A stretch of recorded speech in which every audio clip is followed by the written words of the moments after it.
There's been some great work on what behavioral markers predict divorce in couples counseling. Really solid work. Okay, so here's one predictor. When the couple is talking in front of a therapist and one of them or the other or both roll their eyes, there's like a 95% chance they're going to be divorced within 6 months. And that's contempt, eh? But here's another cool fact from that research. If you have people track the number of positive and negative interactions with their partner, you can calculate ratios, and then you can see what the ratio is that lends itself to the successful maintenance of a relationship. And so you might think, well, the more positive interactions, the better. And that's kind of true. So if it falls below 5 positive to 1 negative, the relationship is in danger. But if it rises above 11 to 1, the relationship is also in danger. Well, you want support and love, and you want most of your interactions to be positive. But you want your partner to slap you now and then when you're being stupid. What is a time where you felt that you failed that you learned a valuable lesson from? That's such a hard question. Getting divorced was a big lesson. Okay. Yeah. How come? What happened? For a long time, like in your 20s and 30s, like getting married was a big goal, and I got married. And then I realized that that's not everything. Mm-hmm. And what I learned through being married was that knowing who you are, knowing your values, and knowing your non-negotiables is so much more important than anything else. It could be more important than the person that you love. And that was a huge lesson for me. So do you think you didn't know yourself before getting married? I think I didn't really know how important my values were to me before I got married. What is true love like, in your opinion? When I find out, I'll let you know. Why did it not work, if you don't mind me asking? Because I wanted to work so much that I was willing to overlook aspects of him and myself that didn't align with my true values. And that's why it didn't work. I actually have found that I think men are more likely to have bizarrely unrealistic expectations. I have so many girlfriends who are highly accomplished, highly educated, great people, and just wonderful women. And the dating pool is absolutely brutal for them. What are these men looking for? It is entirely unclear to me that it's like, why are their men not jumping to want to date them? So, well, Alicia, those are not bizarre and unrealistic expectations, because reality is that ultimately men want to build a family, okay? And most men don't want to be with an accomplished and educated woman because those women are entitled, demanding, and a pain to deal with. Even different studies would tell you that that's the case. So most of your accomplished and educated friends are very likely to end up with a cat instead of a family, just like Whoopi.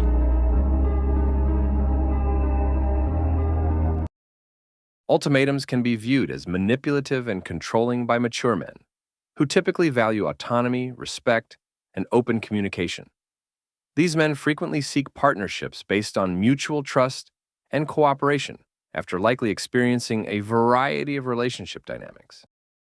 Do you ladies feel women are ready for emotionally intelligent men? We're talking about you wanting a man who is tolerant, who regulates his emotions, who also knows how to manage your emotions. But you're also talking about a man who knows how to navigate his sensitivities. You have to consider that an emotionally intelligent man is good at cutting people off when he sees that your sensitivities bring too much reactivity. When he sees that you cannot regulate your emotions. When he sees that you have a low tolerance. This type of man that you are asking for is a man who will walk you out the door in a heartbeat. If he feels like you are disrupting his peace.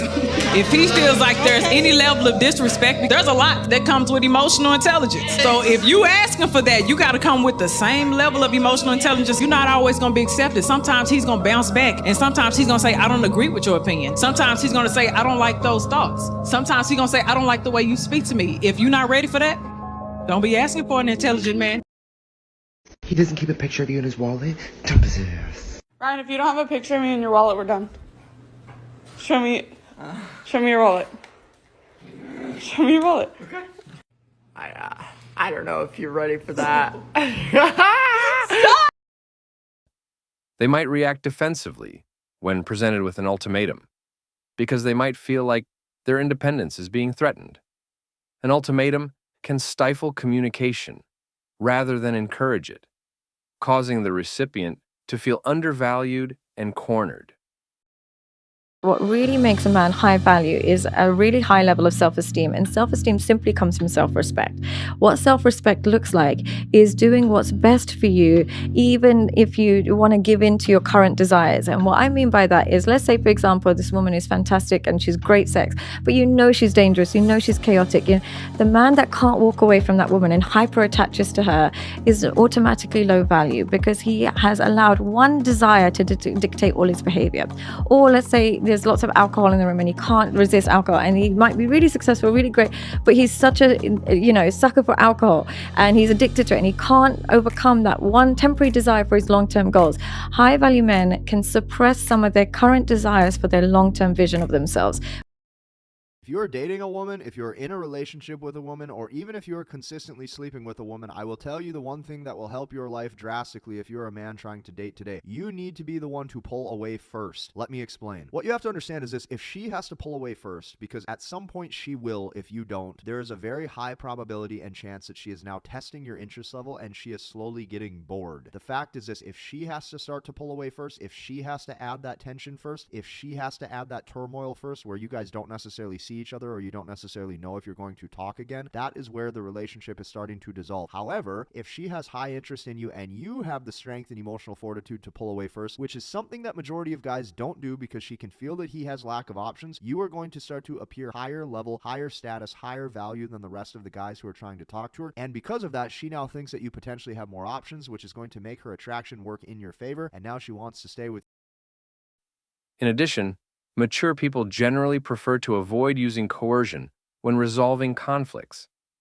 Ultimatums, without the subtlety and sympathy required for compelling compromise, can prompt hatred. Emotional intimacy and connection may suffer as a result of the ultimatum partner's perception that their thoughts and feelings are not being taken into consideration. An ultimatum's implicit threat can also backfire by undermining the relationship's fundamental respect. A lack of respect for the partner's perspective and autonomy can be signaled by issuing an ultimatum. Respect is a two-way street. Men often lose respect for the women who give the ultimatum because they see them as unreasonable or overbearing, and this is often reciprocated. It is wise for many men to recognize the early signs of a potential marriage failure. Men that say they don't want something from you, stay the fuck away from. Every man technically, and when I say technically, I mean literally, needs something from their partner. Yeah. And there's also a certain point where the connection that the woman brings is for that man exclusively and exclusively him. Now this is where people lose their mind, but this is exactly what makes a good man, which is that you can trust him with everything. Now I can't really say that in today's world. It's today's world. There's a lot of work to be done, but that is the ideal. That's the ideal. And it does not mean that it can't be achieved. I wouldn't even strive towards it if I didn't believe that it could. Is your guy rich? Yeah. He was successful? Yeah. He was attractive? Yeah. Do you think that was a smart decision to leave that man? Yeah. How long were y'all together? 3 years. And he's a millionaire? Yeah. Attractive? Yeah. Successful? Yeah. Okay, what do you think is more rare, him or you? Me. That's your problem. In what way? She's a fashion designer though. Like, how many fashion designer compared to a self-made millionaire? Are you serious? Here's the problem with modern day women. A lot of you guys overinflate your sense of self-worth. The reality is, you're not that special. In the grand scheme of things, when it comes to women and what men are attracted to, you are not that special. The guy that you had is rarer than you are. He can replace you faster than you can replace him, hence why he had other girls. They make the difficult decision to postpone the wedding after observing their fiancé's difficult behavior or outbursts, sometimes even a day before the ceremony. By paying attention to these warning signs, these men save their own lives and stay out of troubled marriages. Despite the fact that it might appear to be extreme to drop a wedding without a second to spare, this choice mirrors major areas of strength for and of mindfulness and prescience. They spare both parties the agony and complications of a possible future divorce by prioritizing their emotional well-being and future peace. Recognizing when a relationship isn't right takes courage and clarity, especially in the face of family and societal pressures to stay together. I don't want to go to your house. He's like, oh, okay, then I'm gonna drop you back home. And I'm like, what? I cannot believe at this point in my life, I'm like, okay. So then like I had something, okay, at 10 p.m. So then I told him like, oh, can you at least drop me where I'm going? Like, so then I will stay there. He's like, I'm not gonna drive all the way there.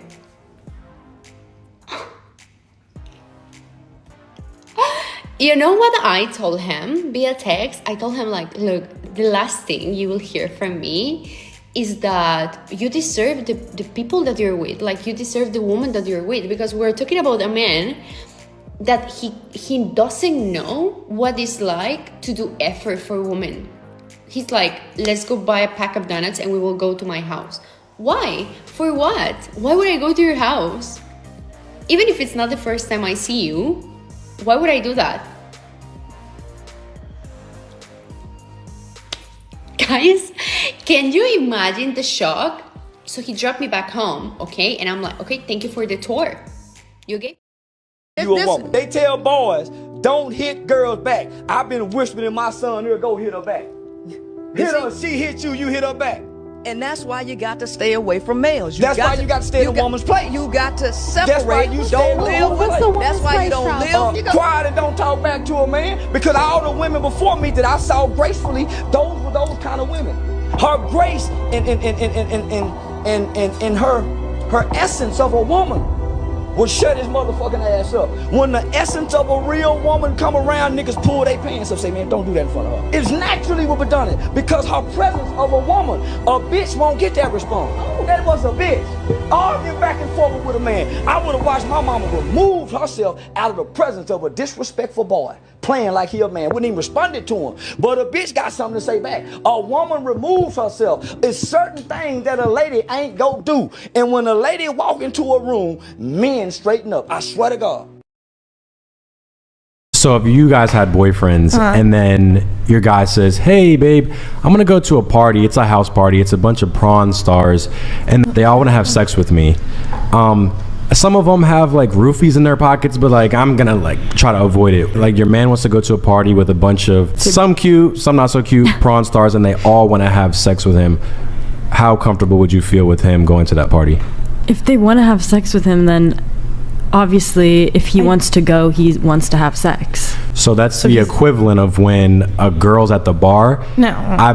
A lot of y'all... But the men are not porn stars. You're at a place where everyone there would have sex with you. And wants to. And wants to. Yeah. And there's also dangerous creeps that are willing to like put some in your drink, whatever. So what would happen if your man was at a place where everyone wanted to have sex with him? You would hate that. But if I don't want my girl to be at a place where I know everyone wants to have sex with her, I'm a bad guy who's like insecure. So after I gave him the ultimatum, he just looked at me in my face and was like, if you feel like you need to move, move.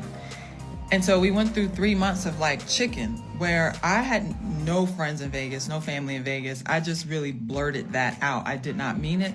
I had no intention. I had no job. I had nothing. I had no plans on moving to Vegas. I thought I was going to force this man to propose to me. But who told you it's a good idea to put a mature man against the wall? Why would you want to go this far to get him to marry you? Even if you went on with it, would it be worth it? This is the worst strategy to get a man to marry you. It will never work with a man who knows himself. For 3 months, he was like, do what you got to do. You want to move, move. So the last day I was putting my stuff in the car, he came over and helped me put my stuff in the car, and we putting stuff in the trunk, and I just started crying. I'm like, you really gonna let me leave? He looked at me and he said, have a safe trip. However, these men place a high value on their long-term happiness, demonstrating their capacity for responsible life choices. In the end, even though it can be difficult, calling off a wedding can be a brave step toward ensuring future happiness and avoiding unnecessary heartache. Red bean. Like I was saying, I think we should just stay friends, you know what I'm saying? Because I'm not ready for a relationship. Like, you know, I'm just not ready for all that right now, you know what I'm saying? Like, real talk. Damn. Crispy chicken. You say you cooked there? You did there? Cornbread. Cornbread. Cornbread too? This ain't Jip, this from scratch? Oh, Lord, shit. And you cook this like this all year round. It stays the same taste like this all year round. Well, I don't know, baby. Look, you mind if I take my Air Max off? Look, check this out.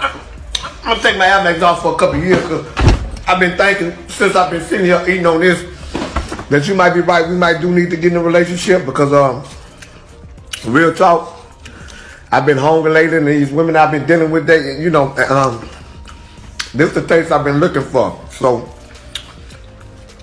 you want to get married tomorrow? You want to get married tomorrow? Because yeah, that look like that's what's finna happen. I don't want to be single no more. I'm going to go ahead and we're going to go and get married tomorrow. And I'm going to bring my little TV and my little VCR that I got, my 4 pair of boxes that I got at the crib with mom, and bring them on over here with you because look like this is my home. Look like I got a phone to have home. Listen to this. This is the taste I've been looking for. So, you want to get married tomorrow? There's been so many times where women say to me, it's like, oh, I told him I want a divorce, but hoping he'd come back for me, but he let me pack my bags. So sometimes they file for divorce or take it that far as a way of testing their partner. And if they're with quite a healthy partner, they'll think you mean it. So many women try to... I like when she said this. Sometimes they file for divorce or take it that far as a way of testing their partner. And if they're with quite a healthy partner, they'll think you mean it. The easiest way to lose a confident man who knows himself is to use this type of strategy. It only works with guys who aren't sure about themselves or are dependent on their spouse. Don't try it with a mature and secure guy because you are going to lose him.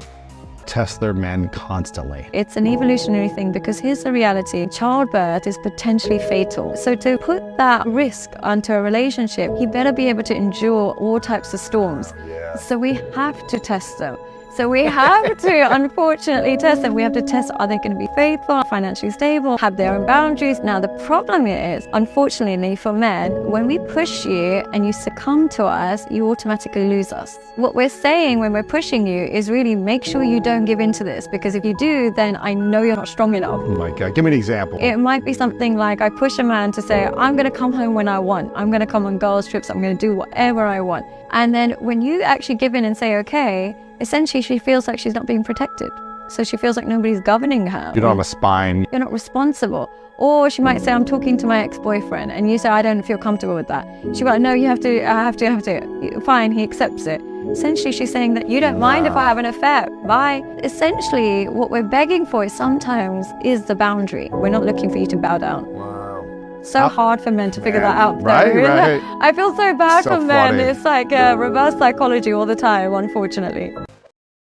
As a married man, it's always going to be like, I can never leave my wife because she has helped me to be the man I am. Leave me. No, but I want you. I love you. I want you as my girlfriend. I will take care of you. You're I'm going to pay for your tuition I don't fees. care. Hey, babe, I'm going out. Alright, I said I'm going out. okay, have fun.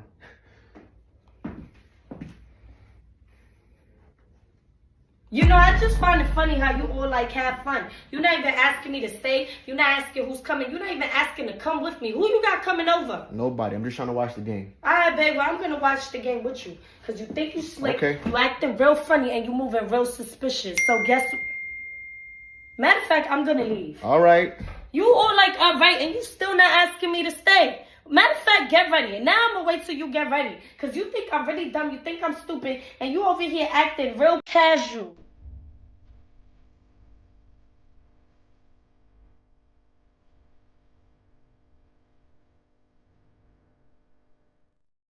And that wraps up today's episode of Manosphere Daily. If you enjoyed the content, give it a like. Be sure to subscribe and hit the notification bell so you're notified as soon as a new video is out. Share your thoughts in the comments below. See you all tomorrow.